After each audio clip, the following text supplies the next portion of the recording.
अवसर पर अपने प्रेरणादायी उद्बोधन से हमें कृतार्थ करें।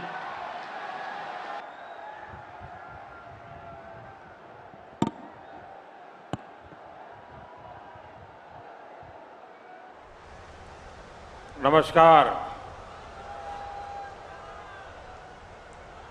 इसी गांव की संतान, परौं गांव की मिट्टी में जन्म लेने वाले देश के राष्ट्रपति आदरणीय रामनाथ कोविंद जी, आदरणीय श्रीमती सविता कोविंद जी, उत्तर प्रदेश की राज्यपाल श्रीमती आनंदीबेन पटेल, उत्तर प्रदेश के लोकप्रिय मुख्यमंत्री योगी आदित्यनाथ जी, मंच पर विराजमान मंत्रिपरिषद के मेरे साथी, उत्तर प्रदेश मंत्रिपरिषद के मंत्रीगण, सांसदगण, विधायकगण और विशाल संख्या में पधारे आए मेरे प्यारे भाई और बहनों, राष्ट्रपति जी ने जब मुझे कहा था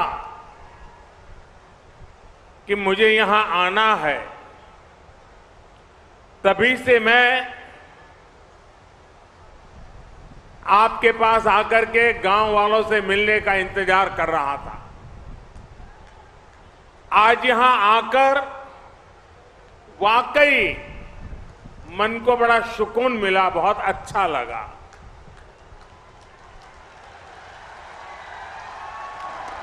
इस गांव ने राष्ट्रपति जी का बचपन भी देखा है और बड़े होने पर उनको हर भारतीय का गौरव बनते भी देखा है। यहां आने से पहले राष्ट्रपति जी ने मुझसे इस गांव से कई यादें साझा की। मुझे पता चला कि 5वीं के बाद जब उनका दाखिला 5-6 मील दूर के गांव में करा दिया गया था, तो नंगे पांव स्कूल तक दौड़ते हुए जाते थे। और ये दौड़ सेहत के लिए नहीं होती थी, ये दौड़ इसलिए होती थी कि गर्मी से तपती हुई पगडंडी पर पैर कम झले। सोचिए, ऐसी ही तपती दोपहरी में 5वीं में पढ़ने वाला कोई बालक नंगे पांव अपने स्कूल के लिए दौड़े जा रहा है। जीवन में ऐसा संघर्ष, ऐसी तपस्या इंसान को इंसान बनने में बहुत मदद करती है। आज राष्ट्रपति जी के गांव में आने का ये अनुभव मेरे लिए जीवन की एक सुखद स्मृति की तरह है। भाइयों और बहनों, जब मैं राष्ट्रपति जी के साथ विभिन्न स्थानों को देख रहा था, तो मैंने परोक्ष में भारतीय गांव की कई आदर्श छवियों को महसूस किया। यहां सबसे पहले मुझे पथरी माता का आशीर्वाद लेने का अवसर मिला। ये मंदिर इस गांव की, इस क्षेत्र की आध्यात्मिक आभा के साथ साथ एक भारत श्रेष्ठ भारत का भी प्रतीक है। और मैं कह सकता हूं कि ऐसा मंदिर है जहां देव भक्ति भी है, देशभक्ति भी है। और मैं देशभक्ति इसलिए कह रहा हूं कि राष्ट्रपति जी के पिताजी की सोच को मैं प्रणाम करता हूं, उनकी कल्पना शक्ति को प्रणाम करता हूं।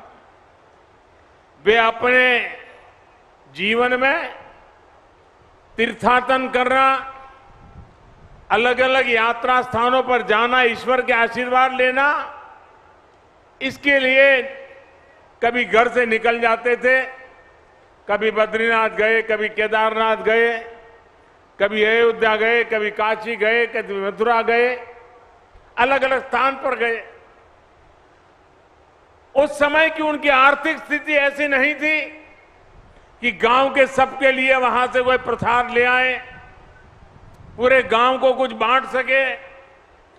तो उनकी कल्पना बड़ी मजेदार थी कि वो उस तीर्थ क्षेत्र से, उस मंदिर परिसर से एक आध पत्थर ले आते थे और पत्थर यहां पेड़ के नीचे रख देते थे और उस पवित्र स्थान से पत्थर आया है, हिंदुस्तान के कोने कोने से पत्थर आया है, इसके प्रति एक भाव जग जाता था और गांव वालों ने उसे मंदिर के रूप में पूजा की कि फलाने इलाके का पत्थर है, उस फलाने मंदिर के इलाके का पत्थर है, ये फलानी नदी के पास का पत्थर है। इसलिए मैं कहता हूं कि इसमें देव भक्ति भी है और देशभक्ति भी है। राष्ट्रपति जी के पिताजी इस मंदिर में पूजा किया करते थे।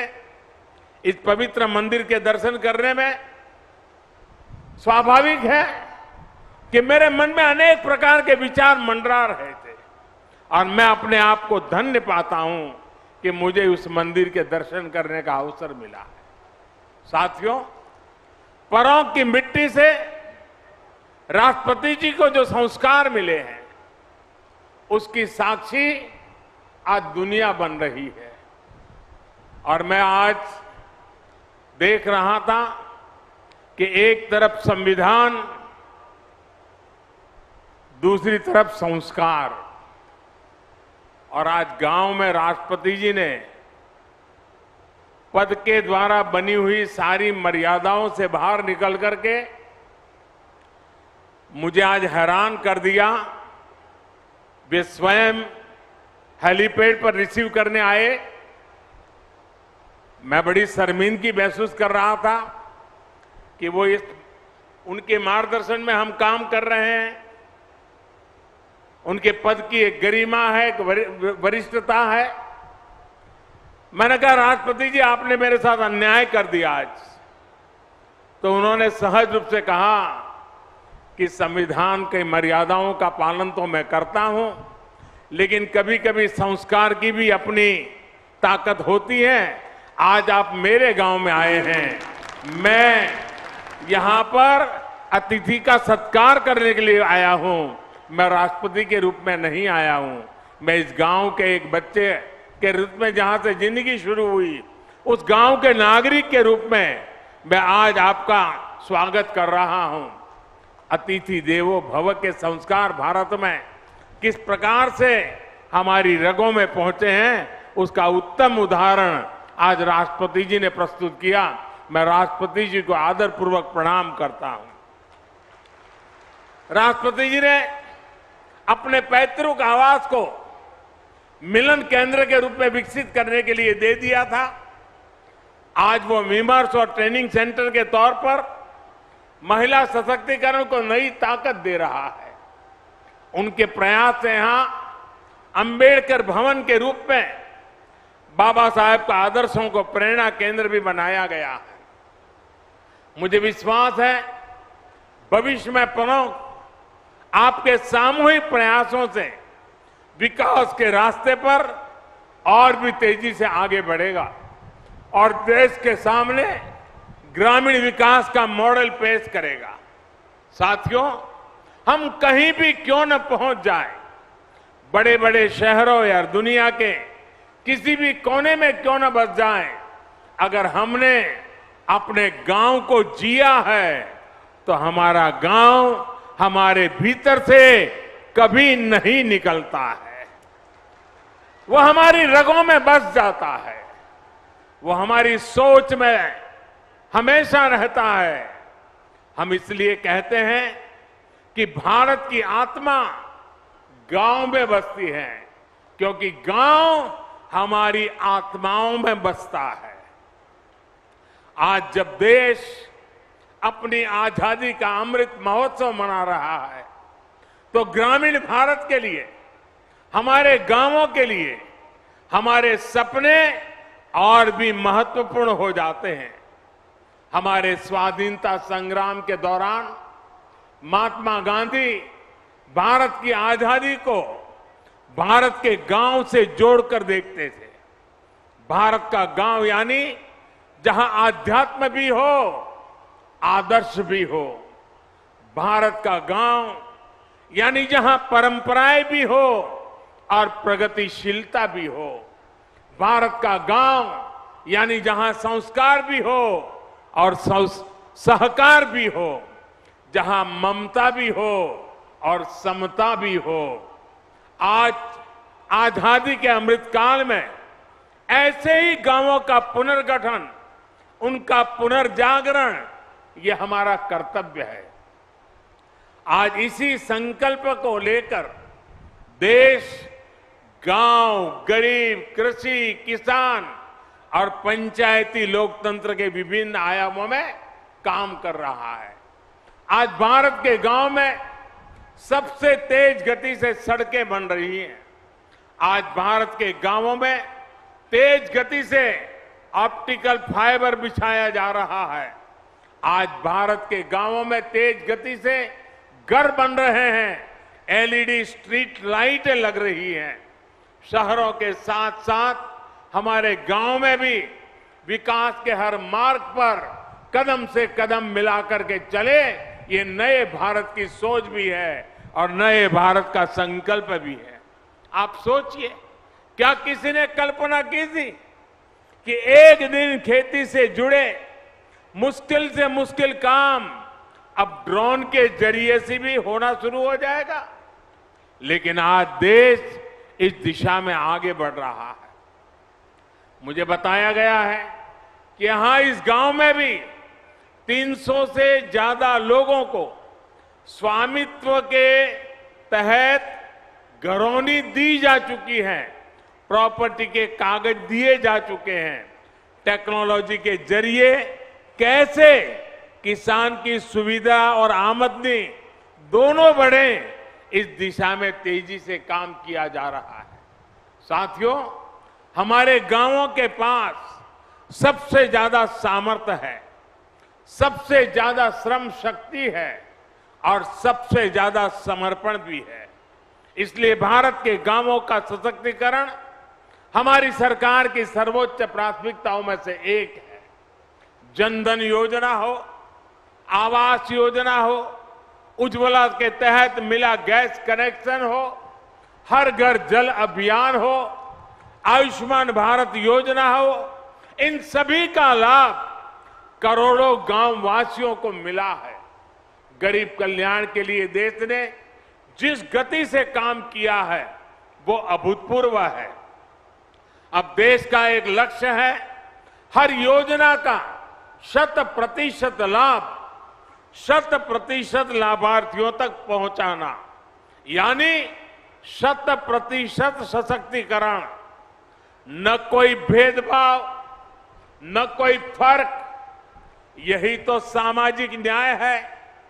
समरसता और समानता का बाबा साहब का यही वो सपना था जिसे आधार बनाकर उन्होंने हमें हमारा संविधान दिया था। बाबा साहब का वो सपना आज पूरा हो रहा है। देश उस दिशा में आगे बढ़ रहा है। साथियों, आज का ये अवसर एक और बात के लिए बहुत ऐतिहासिक है और ये बात सभी के लिए नोट करने वाली है, क्योंकि ये देश के लोकतंत्र की ताकत, देश के गांव की ताकत को एक साथ दिखाती है। यहां इस मंच पर आदरणीय राष्ट्रपति जी, यूपी की राज्यपाल आनंदीबेन पटेल और मुख्यमंत्री योगी आदित्यनाथ जी उपस्थित हैं। मुझे भी अपने आप सब देशवासियों ने देश की सेवा के लिए इतना बड़ा दायित्व सौंपा है। हम चारों लोग किसी न किसी छोटे गांव या कस्बे से निकलकर यहां तक पहुंचे हैं। मेरा जन्म भी गुजरात के एक छोटे से कस्बे में हुआ था। गांव की संस्कृति, संस्कार और हमारे यहां जुड़े संघर्षों ने हमारे जी से जैसे कितने ही लोगों को तनासा, हमारे संस्कारों को मजबूत किया। यही हमारे लोकतंत्र की ताकत है। भारत में गांव में पैदा हुआ गरीब से गरीब व्यक्ति भी राष्ट्रपति, प्रधानमंत्री, राज्यपाल, मुख्यमंत्री के पद तक पहुंच सकता है। लेकिन भाइयों और बहनों, आज जब हम लोकतंत्र की इस ताकत की चर्चा कर रहे हैं तो हमें इसके सामने खड़ी परिवारवाद जैसी चुनौतियों से भी सावधान रहने की जरूरत है। ये परिवारवाद ही है जो राजनीति ही नहीं बल्कि हर क्षेत्र में प्रतिभाओं का गला घोंटता है, उन्हें आगे बढ़ने से रोकता है। वैसे साथियों, मैं जब परिवारवाद के खिलाफ बात करता हूं तो कुछ लोगों को लगता है कि ये राजनीतिक बयान है। मैं किसी राजनीतिक दल के खिलाफ बात कर रहा हूं, वैसा प्रचार होता है।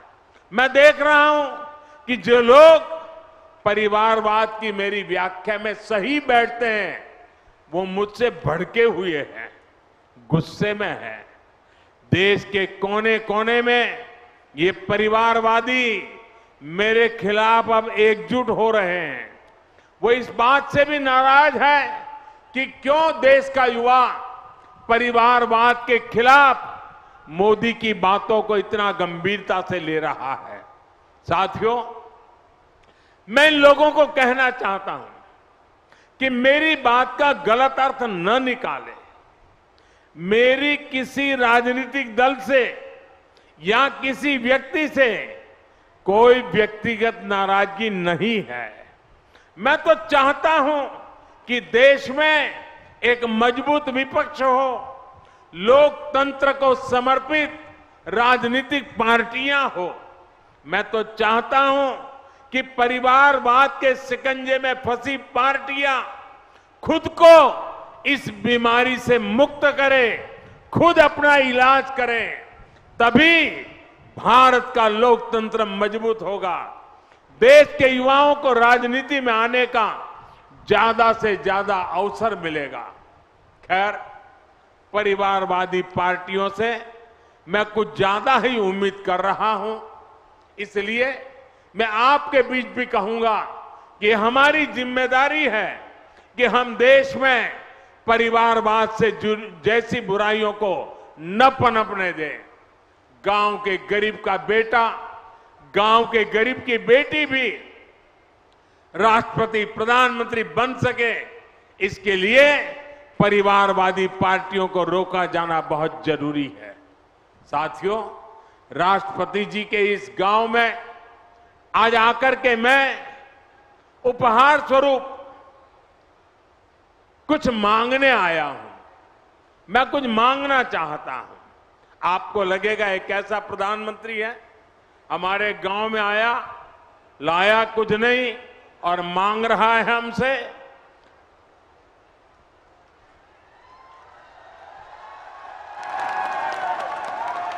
मैं मांग रहा हूं, आप दोगे ना? मैं गांव से मांगूंगा तो मिलेगा ना? जिन जिन गांवों से लोग आए वो भी देंगे ना? देखिए, आपने अपने गांव में इतना विकास किया है। आज जब देश अपनी आजादी का अमृत महोत्सव मना रहा है तो आपको अपना प्रयास बढ़ाना है। अमृत काल में देश ने संकल्प लिया है कि देश के हर जिले में 75 अमृत सरोवर बनाए जाएंगे। और अभी योगी जी बता रहे थे कि यहां परोख में भी 2 अमृत सरोवर का निर्माण हो रहा है। आपको इस अमृत सरोवर के निर्माण में मदद भी करनी है, कार सेवा भी करनी है और इसकी भव्यता भी बनाए रखनी है। मैं आपसे एक और बात भी मांगता हूं और मुझे विश्वास है कि आप ये मेरी मांग को भी पूरा करेंगे, और वो है प्राकृतिक खेती, नेचुरल फार्मिंग। परों गांव में ज्यादा से ज्यादा किसान नेचुरल फार्मिंग को अपनाएं, प्राकृतिक खेती को अपनाएं, तो ये देश के लिए एक बहुत बड़ा उदाहरण बनेगा। साथियों, भारत की सफलता का एक ही रास्ता है, सबका प्रयास। सबके प्रयास से ही आत्मनिर्भर भारत का सपना भी पूरा होगा। और आत्मनिर्भर भारत का अर्थ है आत्मनिर्भर गांव, आत्मनिर्भर युवा। हमारे गांव गति पकड़ेंगे तो देश गति पकड़ेगा। हमारे गांव विकास करेंगे तो देश विकास करेगा। आदरणीय कोविंद जी ने के रूप में देश को राष्ट्रपति देने वाले प्रमुख ने यह साबित कर दिया है कि गांवों की मिट्टी में कितना सामर्थ्य होता है। हमें इस सामर्थ्य का, इस प्रतिभा का सही इस्तेमाल करना है। हम सब मिलकर काम करेंगे और देश के सपनों को पूरा करेंगे। इसी संकल्प के साथ मैं एक बार फिर आदरणीय राष्ट्रपति जी का हृदय से आभार प्रकट करता हूं कि उन्होंने अपने साथ मुझे भी यहां आने का अवसर दिया। मैं आप सभी का भी एक बार फिर हृदय से अभिनंदन करता हूं और गांव के हर गली में जहां जहां गया, जिस उमंग और उत्साह से आपने अभिवादन किया, पुष्प वर्षा की, स्नेह वर्षा की, प्यार से अभिभूत कर दिया, मैं आपके इस प्यार को कभी भूल नहीं पाऊंगा, आपके इस स्वागत को कभी भूल नहीं पाऊंगा।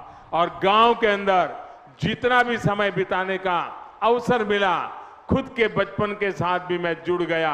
इसलिए भी मैं आप गांव वासियों का हृदय से अभिनंदन करते हुए मेरी वाणी को विराम देता हूं। बहुत बहुत धन्यवाद।